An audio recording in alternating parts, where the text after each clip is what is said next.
Systems work, people fail. This is the Advisor Mentorship Podcast, proven systems and processes for the 21st century advisor with Jeremy Hauser. In today's crowded marketplace, advisors must find a way to differentiate themselves from the competition. Learn how to elevate your game and accomplish incredible feats as Jeremy teaches you proven systems and processes to successfully build a 21st century advisory practice and discover how developing a work-life balance is not only possible, but achievable. Welcome to this week's episode of Advisor Mentorship Podcast. I'm your host, Jeremy Hauser. Very exciting show as I have not only a very strong partner to us here at InsureMark, but also a good friend with Caicedo, who is a phenomenal, not just advisor in the field, working with customers day in and day out, but also training hundreds and hundreds of advisors all across the country. So a very exciting show. So without further ado, Al, share with the audience a little bit about you and also where you're located. All right. Where are we located? We'll start about a little bit where we're located in the beautiful, incredible state of Michigan in the Detroit area, actually. But believe it or not, I am from Florida. I grew up in Florida and somehow I ended up here. So I did it in reverse, man.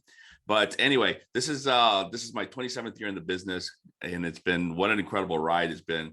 You know, I started in the mid 90s. I came in through Northwestern Mutual, and, you know, I was part of that 3-card system, Project 100 and all that kind of stuff. And to see how things have changed, how marketing has changed, the dynamics of marketing all through my career to where it is today. You know, as I was dealing with Project 100, there was already the what I call the pioneers of the seminars were getting started and holding seminars like crazy. And people were saying, well, at that time, people were saying, I don't know if that really works. You know, are people going to show up to these things? Well, of course it worked. We saw what it did. And then, you know, getting into the, mid 2010s and stuff like that, where, you know, people like myself and others started getting tired of feeding people and saying, we don't need to feed people. We're going to just educate them. And so many people at that time, Jeremy, said, you know what, that's never going to work. Well, heck, it worked. And then radio came aboard, and then TV has come aboard. And, you know, we always got that same thing of, oh, that's not going to work. But the fact is, it does. And there's continual paradigm shifts that are taking place. And my goodness, what happened last year over the pandemic, it slingshotted us into the future, 5 to 6 years. So now here we are in the digital and the virtual world that's hitting us smack in the face right now. And here we are, another paradigm shift with a lot of individuals out there saying, it doesn't work. I've tried it, this and that, blah, blah, blah. We can only move money if it's live, if the person's in my office and all that stuff. But of course, we know that's not to be true. So, it's all about evolving. And I'm a strong believer in first to market, and those that get in there quickly and learn it, it's going to happen. So, we're not going to talk about today saying that the live world is dead, because it's not. But, you and I have spoken about this, Jeremy, that if you're an advisor today and you're looking to be in this business over the next 5 to 10 to 15 years, this is something that needs to be part of your marketing world. This needs to be a parallel world with what you're doing in the live world, and really getting good at the digital world, because the data shows it. This is what the world is moving to. And you got the robo advisors are moving money like crazy. You got the Schwabs of the world. They're not sitting down with you next to you, and they're moving millions of dollars. You got the Ken Fishers of the world moving millions of dollars virtually. And for some reason, I don't get it, but the independent guy, we're archaic. We're just archaic. We love snail mail. We love all that stuff. And it's hard for us to make those moves, but they're here, and we got to get in front of it.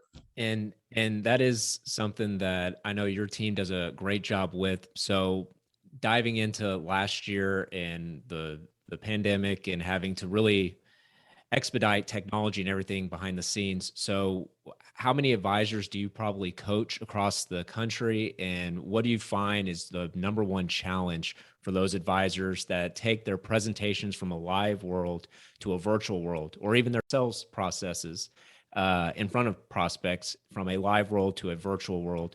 What are some of those key components that help them, or what y'all do to help those advisors? Yeah, the key component really is we as advisors, like take for me, for example, and the only reason I'm sharing this is because what advisors have gone through over the last year, we've been in this digital thing for now 5 years.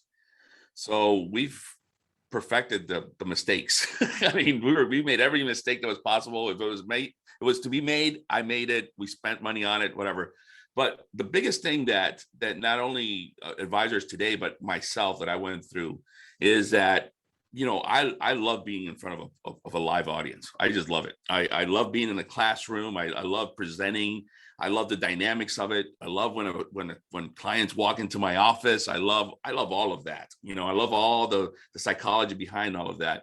So what happened with me personally, and what I see with a lot of advisors, is that we all feel that, man, we are so good live. We are so good. We're dialed in. We know how to do this. We've been at it for a long time. We move millions of dollars all the time, and we're good. So what we do is we take everything that we do in the live world and say, well, all I have to do now is just put it in this box, and voila, I'm just as good. And man, that's where I failed, and that's where so many other guys have failed, is not understanding that there's a paradigm shift that happens from the live world to the virtual world. Because we have such a short amount of time to build the two things that I really harp on, which is familiarity and trust. Okay. And in the live world, they can feel us, touch us. They come to our office. They see a building. They love our staff. They love our 31 flavors of coffee and our cookies. And then we bring them in here and we dazzle them with all kinds of crazy stuff. But in the virtual world, man, we're no bigger than a little tiny box. Like I see you up on the top there. We're just a little tiny box. And the thing is that not understanding that there is things that need to be changed.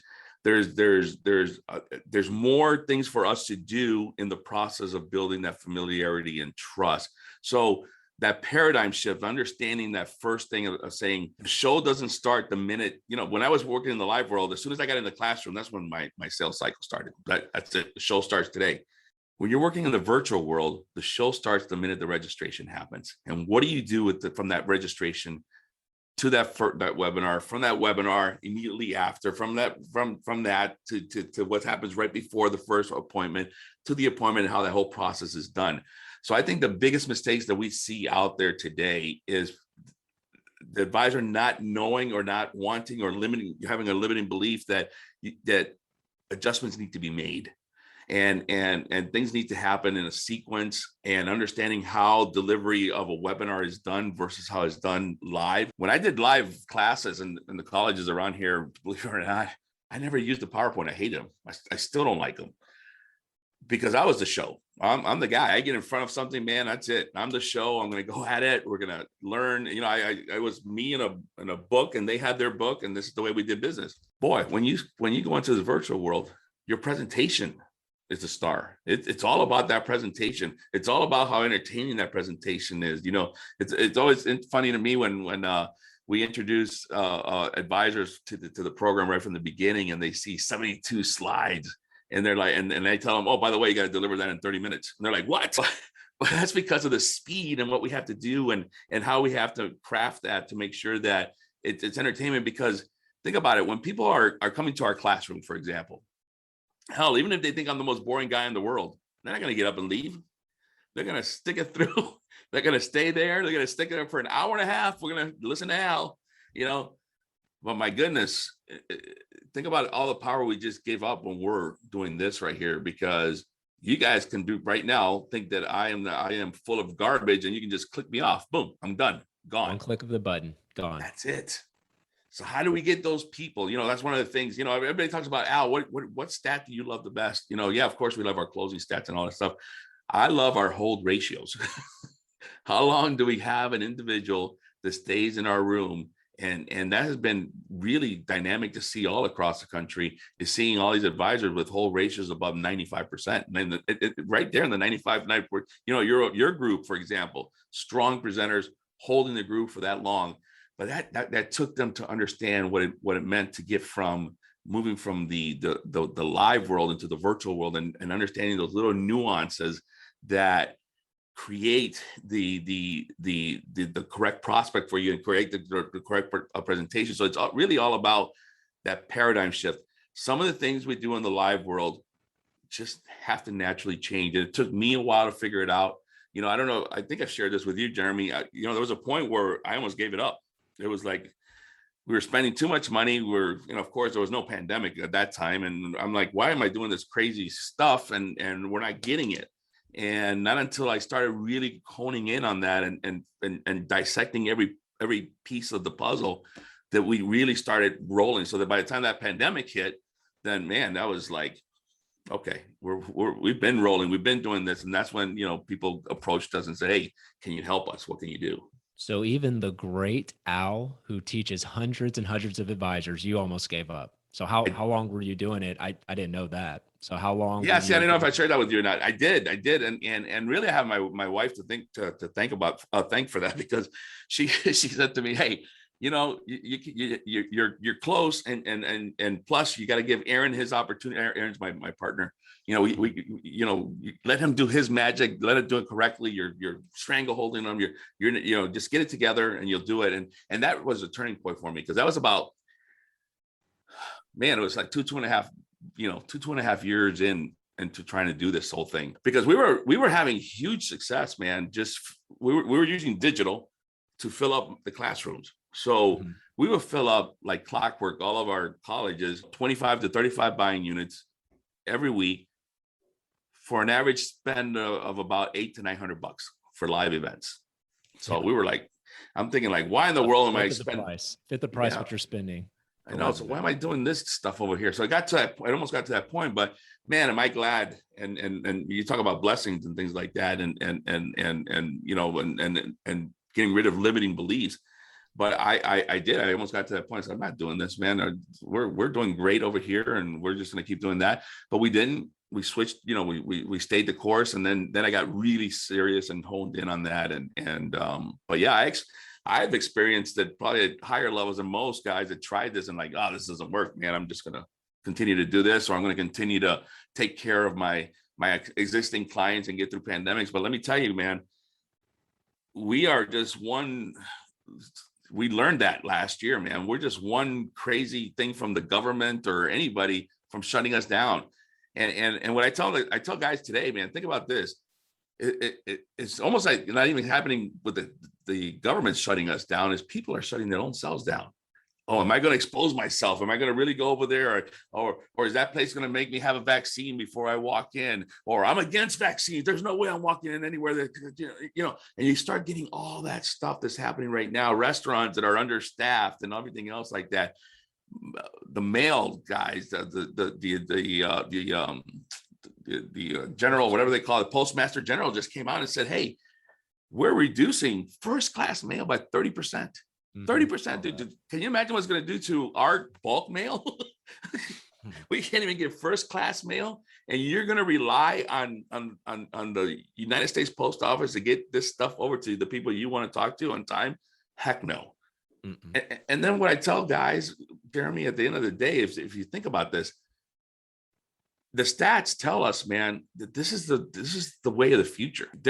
I think, it was you and I who spoke about this. There's a guy in Boston, and it's not just in Boston, different cities, that's right now performing surgery on somebody in California.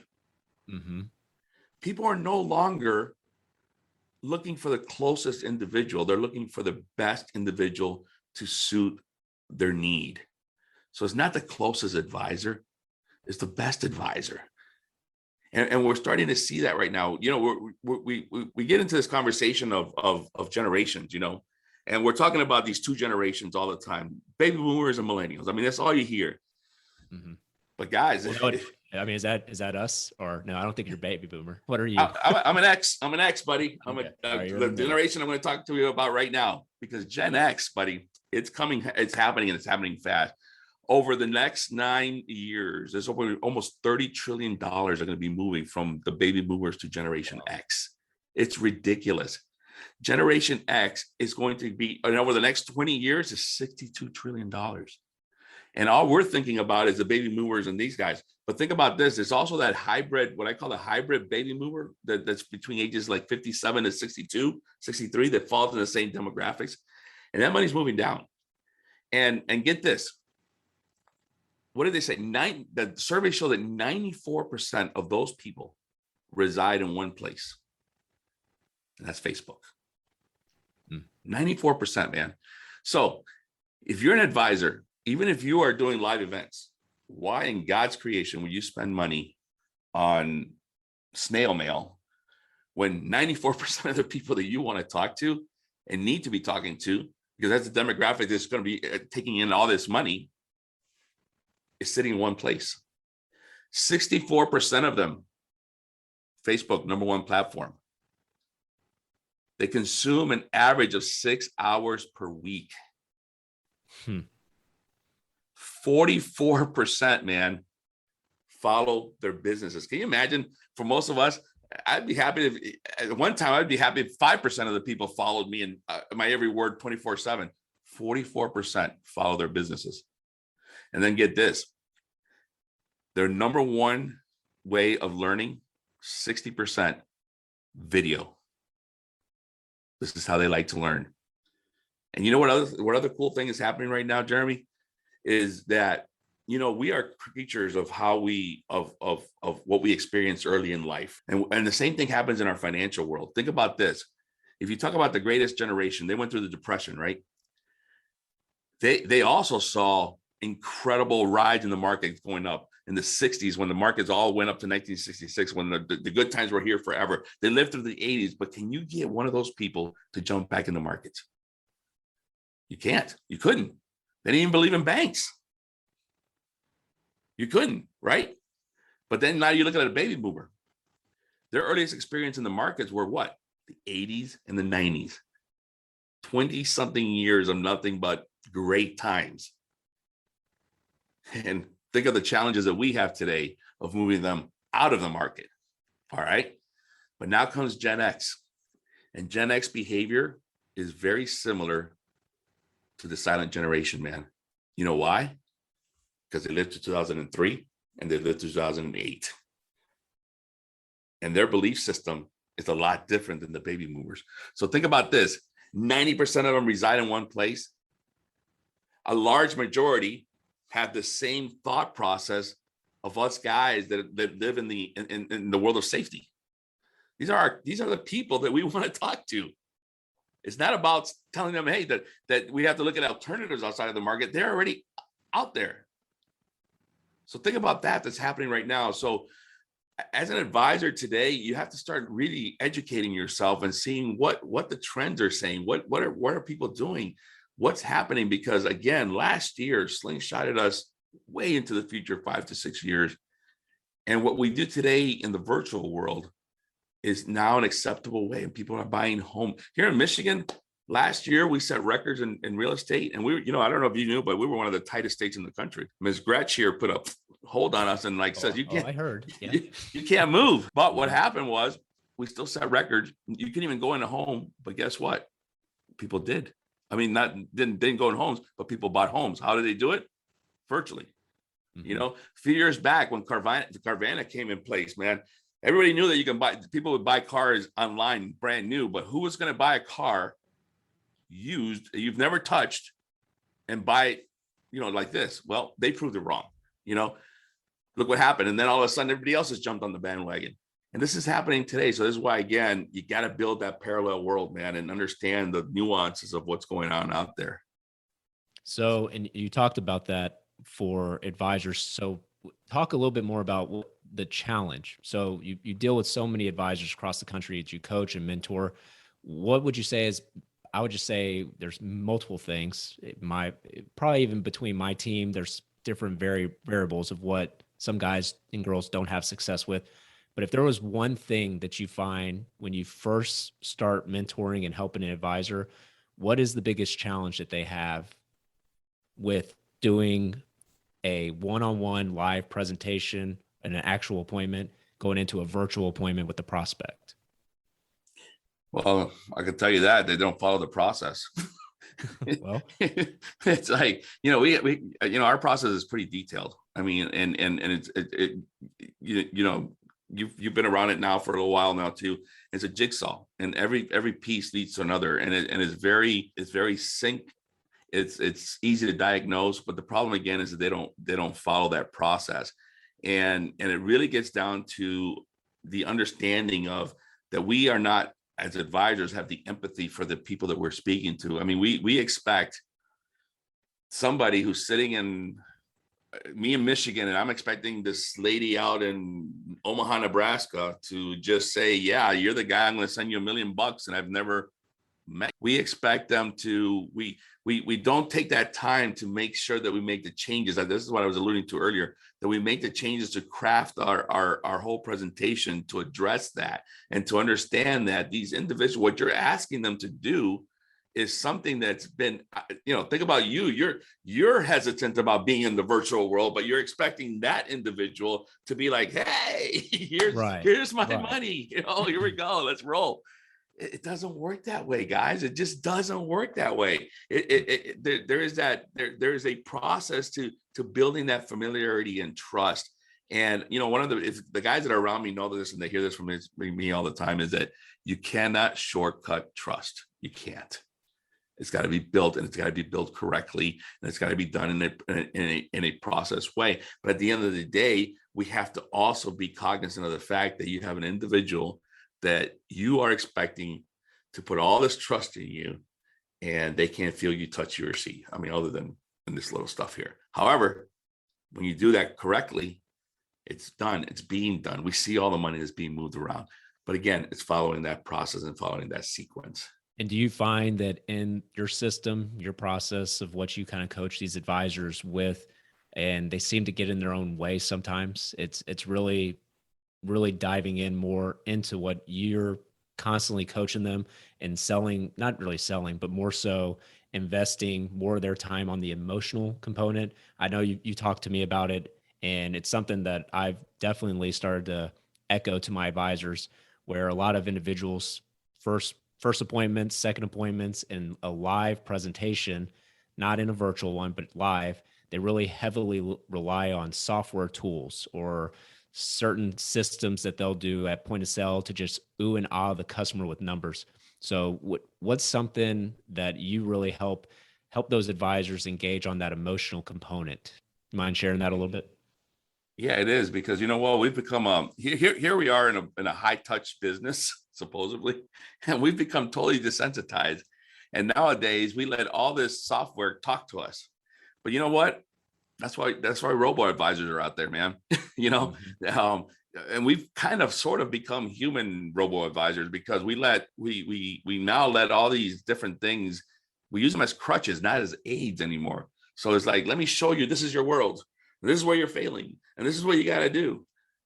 And the people are like, whoa, I came here for an analysis, man. I was like, you're telling me all this stuff, but at the end of the day, what I tell all the advisors is this, man, is that when you start caring more about their life, because this is about their life, man, it's about their life.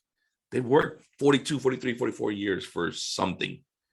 Okay. And now they expect to live X amount of years and have this money take care of this. It's about their life. But we as advisors spend 80% of our time talking about their money. And then we start spending then we get to the next appointment, the second appointment, and we tell them how good we are, and we're the guys to fix it. Mm-hmm. And why are we? Is because the software said so.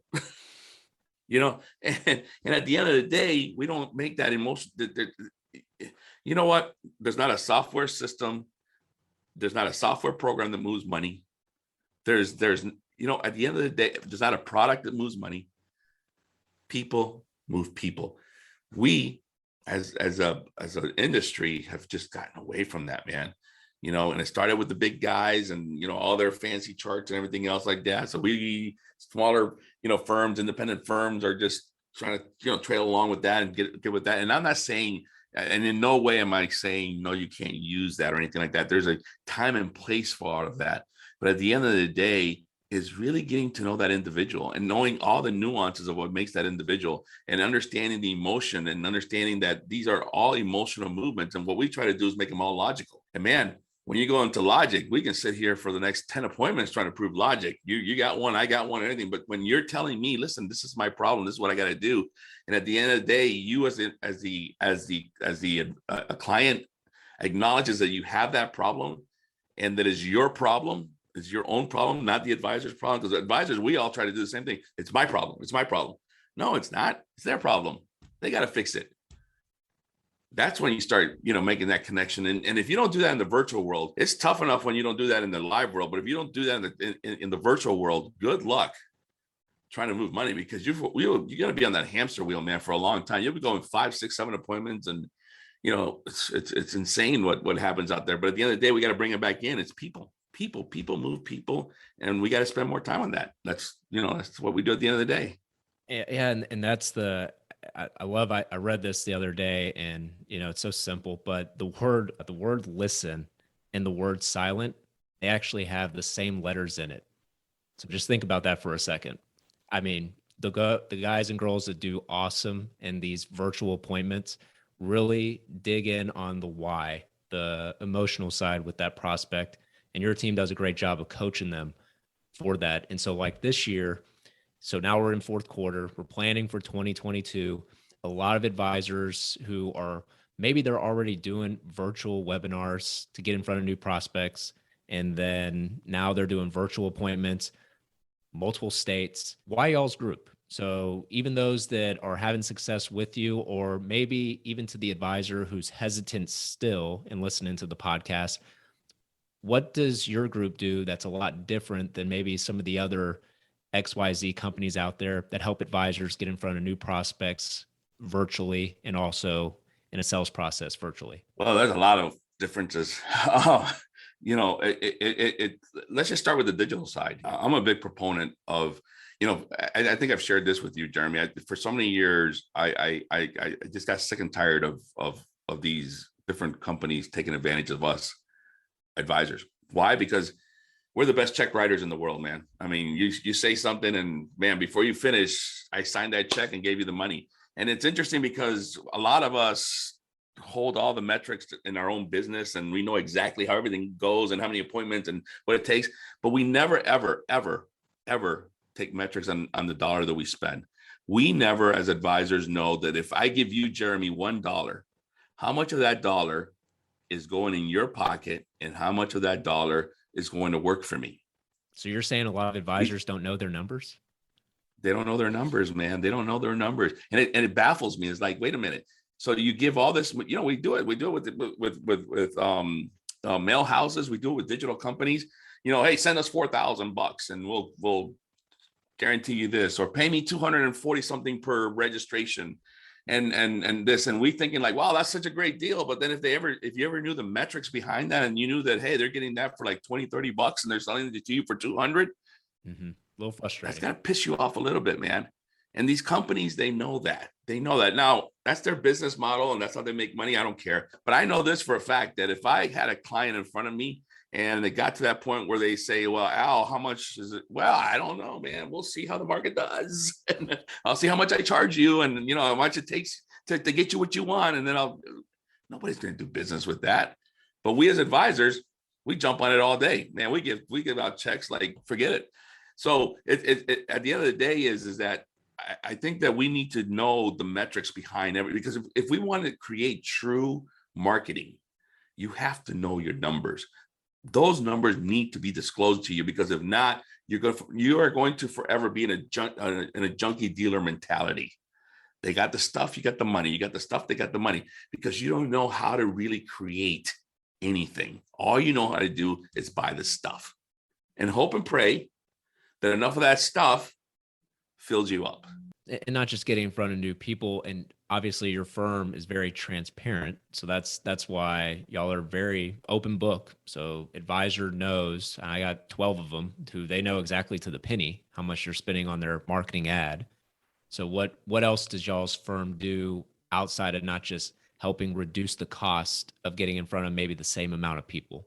You get the branding. Branding is huge, because a lot of these digital companies do the branding under their own name. So what happens is that, everything is done through their Facebook managers. They put their landing pages inside of their own domains and everything else like that. We're creating all that stuff, and the branding never really happens to the advisor. But the bigger thing here, Jeremy, is ownership of data. If I own the data, see, think about it. We are in a world that whoever owns data wins. The Facebook, the Googles, everything. Data wins, right? If I own your data, you will forever have to come back to me. When you start owning and taking ownership of your data, that's what really starts creating what I consider true marketing, because now you own all this. Because if you don't want to work with Al and Aaron, so what? You got all the stuff that you have, and it's forever yours. But I really think that what really separates us from anybody else out there is the fact that, any digital company can put X amount of people, whether you're happy about it or not, and whether you're paying up the nose or getting at a true cost, doesn't matter. I mean, at the end of the day, they're putting them there, right? But then they hand them off to you and they're like, go at it. Go figure this out, man. Good luck. And then what do you get? A lot of disenchantment, because if it was working, what's really baffling to me is that as things got loosened up, I saw all these digital companies that were pushing webinars last year were excited and elated that the live world is back. Isn't that weird? That is odd. Yeah. It's happening. I mean, they're excited. I mean, I can show you ad after ad, like, this is what we're doing in the live world. You're a digital virtual company that last year you were saying this is the next best thing to sliced bread. But you know why? Because they couldn't get these people. They were giving it to these people. These guys were getting it and they were failing. Boom, done. Here. They never sold anything. They've never been an advisor. They never did anything. As a matter of fact, so many of these kids jumping into our business and all these things and all these companies coming in there and saying we can do this and do that. How much money have you moved? How much money have you done? What have you done? Kind of hard to spend money when nothing's coming in. Yeah. That's it. So what happens? They quit. So I just thought that was like the most, like, you talk about an oxymoron. It's a digital company getting excited about the live world opening up again and putting people back in live seats. And then now they're telling you, well, not just live seats, but you got to go to now we got to go back in time, man. Now we got to go back to the early 2000s where we fed them, because that's the only way you're going to get them there. Classrooms are not working as well as they were before. So a lot of things have changed. So to me, it's just interesting to see what's happening right now with the dynamics of it. But we have a system in place that, we are meeting with each one of our advisors on a bi-weekly basis with their digital coach, man. That's huge. There is nobody else doing that. This is not you putting in an order with your digital. This is you going through every analytic and metric so that you know to the penny what's happening. And then you're meeting with our team and we're talking processes and how to get you ready for those webinars, how to get you through those webinars and everything else like that. Because at the end of the day, whether I put 20 people in your room or 100 people in your room, if you're not moving the money, this doesn't work. Mm-hmm. We don't live on hope and prayer. So you hear a lot of the so-called people that know things in this business, and they say, well, the only way this thing works is if you're only using it for your own warm market. Well, everything works if you're using it for your own warm market. But the thing is you have to understand that we need to be bringing in new people into our system, along with what we're doing organically, of course. But that's the biggest difference, is that we're not only just bringing you this digital dynamic, but we're also bringing you the sales portion over here. And the dynamic of both is what creates the incredible synergy that we put together for all of these advisors that are seeing the success that they're seeing and getting in front of the assets. I mean, I was just off the phone with one of your guys. I think he read off 3 cases where I think just combined, he's got almost $12 million sitting in front of his face. This is the beauty of this whole thing. It's going to put you in front of the right people.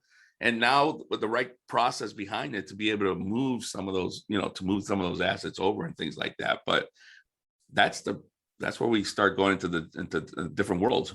And I think that's what I love about y'all's team too, though. It's that process that you help my advisors think big too. So not every advisor out there reaps the benefits of living in Texas or a state like California or, large states where they can just market within their states. You guys make the advisor think outside of the norm and to that telesurgery, which is what we were talking about earlier with the individual, the doctor in Boston who is operating on the California. My advisors now are marketing to 4 to 5 states every single webinar. And they are now gaining that confidence with y'all's team. And you've opened their eyes to, I don't just have to market just down the road anymore. And now all of a sudden they're seeing those assets. So I will be getting with you after this to see who that advisor is.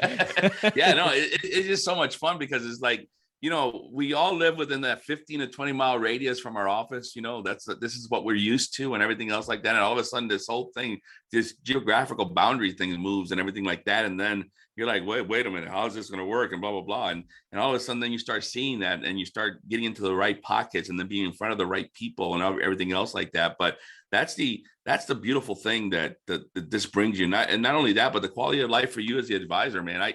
Me, I'm a big boater and everything else like that. I can't tell you how many things I do right off of my boat. Although we have to hold a moment of silent meditation here because my boat went out of the water, so it's out for the next 6 months. But think about everything that I did there, or when I'm sitting out in different places in Florida or wherever we're on vacation and things like that, and still conducting business, man. Things like it was awesome because I had this one client here not too long ago. Not a client, but a prospect. They were like, hey, we're going to be heading down in the next 2 weeks, so we won't be able to talk. No, absolutely. You know what? You're going to take an hour away because now we're virtual. So wherever you're at, I'm at. And you know what? We were actually able to take care of business virtually while they were on vacation. Before, yeah, you're right. You're gone. I'm gone. Well, I'll see you when you get back and all this kind of stuff. And by then you're not even a prospect anymore. But those are the things that we want to, what this can afford you, once you understand it. Not only that, but it also gets you in the world of attraction, man. So many of us are chasers. And I believe that when you're buying leads and doing all this kind of stuff, you're a chaser. And if you're a chaser, I'm telling you, you're about 30 days from being out of business at any time. When that thing cuts off, we saw what happened last year. So many guys crumbled. So many advisories went into panic mode and everything else like that. And we saw with the people that were proactive, how they flourished through that whole mess. So, and chaos is opportunities. And man, the dynamics of what's happening right now, we are so needed right now. And I mean, the independent market is needed. I'm not talking about the big box guys. I'm talking about us, the guys that care. And we need to get back to that caring and get in front of those individuals, and our message needs to be heard. We just need to find the right vehicle to deliver it and how to deliver it. It's there. What other better time with all the messes that are going on to be an advisor? The opportunity is there. The numbers you rattle off are just staggering. How much money of opportunity there is. And if you're an advisor listening to this and you think to yourself, I can't get in front of the right prospect, I definitely would highly urge maybe reconsidering what you're doing for 2022, because the opportunity is definitely there. So awesome opportunity. You guys, you did a great job kind of sharing the process system that you and Aaron and y'all's team do. Is there anything that we have not mentioned on this podcast that you like to mention? No, not really, guys. It's just really, again, I can't say this enough, that this is a thing that's not going to go away, guys. This is going to be bigger and bigger. The virtual world is going to just get bigger, bigger, and bigger. And you're either going to learn it, or you're like so many things that have come in front of us that we don't do. And it's going to happen with or without us. And it's those people that are first to market. Those are the people that really take the time to learn this. And again, you're creating parallel universes. You got your live world, you got this world, and you'll see it. And as you become good, what's interesting that I've seen, Jeremy, is that a lot of the hardcore, in-person guys are like, the line has been like, okay, now it's going this way, man. Mm-hmm. I love this virtual stuff. I don't need to do this. My time management is huge. My freedom, my everything, my time with my family, everything. So it really is a time to really just say, this is time to gain new skill. And you want to do it now because of, again, if you see the demographic, if you really study stats, I urge you to really study that, to see what's happening, to see the trends, what's moving and everything else like that. I mean, Newsweek put out it was Newsweek or U.S. News and World Report, one of the two, on the advisor of the future, man. And the first thing they talked about is if they don't understand the virtual world, they're going to be dinosaurs. This was actually a third party saying that about us. So it's here, whether we want it, whether we're not. It's time to step up. It's time to get good at it. And the good thing is that there's paths that have been laid out that it makes it a lot easier, where your learning curve will be accelerated, and that you get in front of the right people with the right message and the right process. And you put all that together, my goodness, 2022 should be a monster year for so many of you. Awesome. Well, I appreciate your time like always, Al. And thank you for listening to the Advisor Mentorship Podcast. Do not forget to follow or subscribe on your favorite listening device and tell a friend. Check out our website, www.advisormentorship.com. Connect with me, Jeremy Hauser, on LinkedIn. And so until next time, we'll talk to you then. Thank you for listening to the Advisor Mentorship Podcast with Jeremy Hauser. Click the follow button to be notified when new episodes become available, and connect with Jeremy on LinkedIn to stay up to date. If you would like to request our introduction kit, feel free to check out www.advisormentorship.com and click on Learn More. The information covered and posted represents the views and opinions of the guest and does not necessarily represent the views or opinions of InsureMark. The content has been made available for informational and educational purposes only.